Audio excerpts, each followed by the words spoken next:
مراتب، جس کے جیسے اعمال ویسے ہی اس کی وہاں پل صراط پر گزرنے کی ترکیب ہوگی۔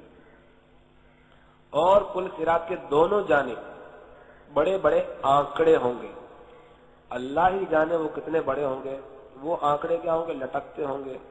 جس شخص کے بارے میں حکم ہوگا، اللہ جس سے ناراض ہوا، اسے یہ آنکڑے کیا کر لیں گے؟ پکڑ لیں گے۔ مگر بعض کو زخمی ہو کر نجات پا جائیں گے جو اہل ایمان ہوں گے، اور بعض کو کیا کر لیں گے؟ یہ جہنم میں گرا دیں گے، اور یہ شخص جو جہنم میں گر گیا یہ ہلاک ہوا۔ یہ تمام اہل محشر تو پل سے گزرنے میں مشغول، مگر وہ بے گناہ گناہ گاروں کا شفیع پل کے کنارے کھڑا بکمال گریہ و زاری اپنی امت عاصی کی نجات کی فکر میں اپنے رب سے دعا کر رہا ہے، رب سلم رب سلم سلم، الہی ان گناہ گاروں کو بچا لے۔ سلم سلم کی دھارس سے پل سے پار چلاتے یہ۔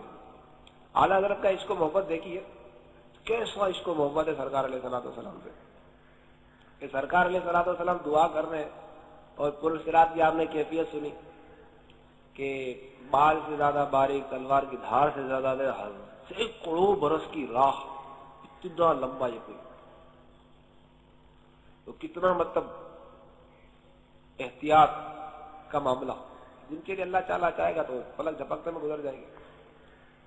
تنگ گلی ہو، راستے میں پتہ ہو کہ کیچڑ ہے اور نجاست ہے، زہریلے جانور بھی ہے، تو کیسا بندہ بچتے بچتے گزرتا ہے، اور اندھیرا بھی ہو تو پل صراط پر اندھیرا ہی اندھیرا ہوگا، روشنی نام کو نہیں ہے یہاں پر۔ اعلیٰ حضرت فرماتے ہیں کہ رضا پل سے اب وجد کرتے گزریے، ایسے پل پر فرمانے وجد کرتے گزر جاؤ۔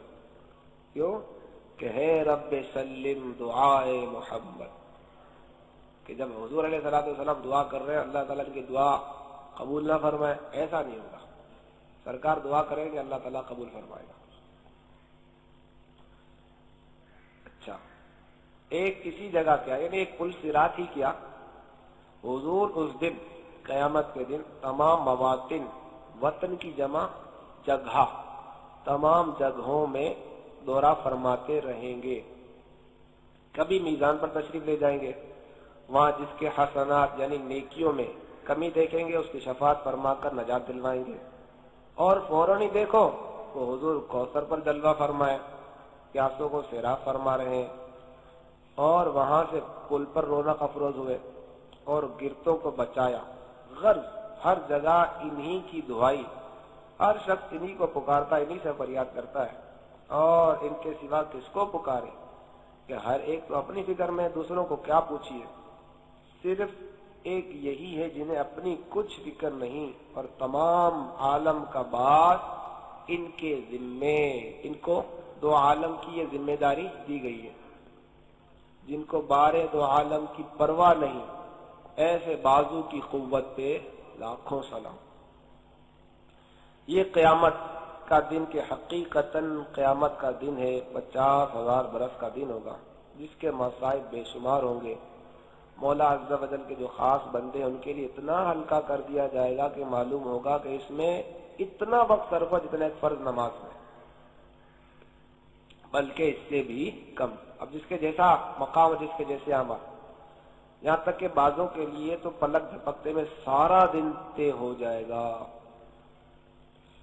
وَمَا أَمْرُ السَّاعَةِ إِلَّا كَلَمْحِ الْبَصَرِ أَوْ هُوَ أَقْرَبُ، قیامت کا معاملہ نہیں مگر جیسے پلک جھپکنا، بلکہ اس سے بھی کم۔ اب جس کے جیسے عمل، اس کی مثال جو دی گئی ہے سمجھانے کے لیے کہ دو شخص ہو رہے ہیں، ایک زخموں سے چور چور ہے، بیمار ہے بیچارہ، تو رات 6 گھنٹے کی ہے، ایک دوسرا شخص بھی ہے وہ تھکا ماندہ ہے، اس کو کوئی بیماری نہیں، کوئی زخم نہیں، وہ بھی سو رہا۔ تو جو زخموں سے چور چور ہے، جس کو بیماری ہے، تکلیف میں مبتلا ہے، اس کے لیے رات کا ایک ایک منٹ اس کے لیے ایک ایک سال کے برابر ہو جائے گا، اور رات اس سے کاٹے نہیں کٹے گی۔ جبکہ وہ دوسرا جو تھکن سے چور چور ہے، اس کی آنکھوں میں نیند بھری ہوئی ہے، وہ سوئے گا، اور جب اس کو اٹھایا جائے گا تو کیا کہے گا؟ یار ابھی تو سویا تھا، پلک جھپکنے میں صبح ہو گئی۔ تو یہ دنیا میں بھی اس قسم کے نظارے ہوتے ہیں. تو قیامت کے دن جس کے لیے اللہ تعالیٰ چاہے گا وہ دن اس کے لیے پلک جھپکتے ہوئے گزر جائے گا. جس پر تکلیفیں آ رہی ہوں گی تو اس کا تو معاملہ ہی دوسرا ہوگا.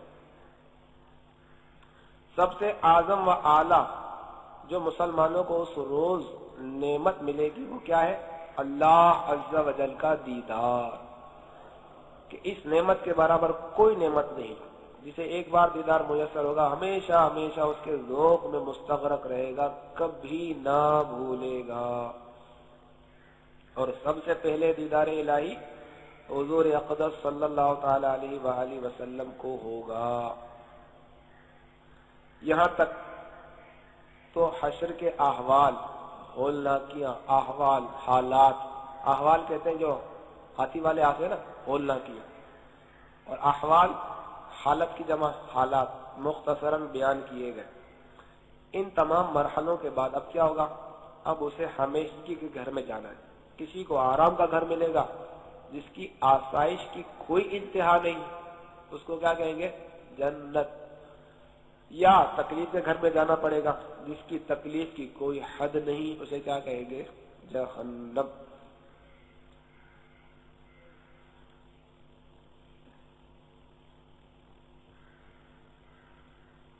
صلو علی الحبیب. میٹھے میٹھے اسلائی میں ہمارا مدنی مقصد کیا ہے؟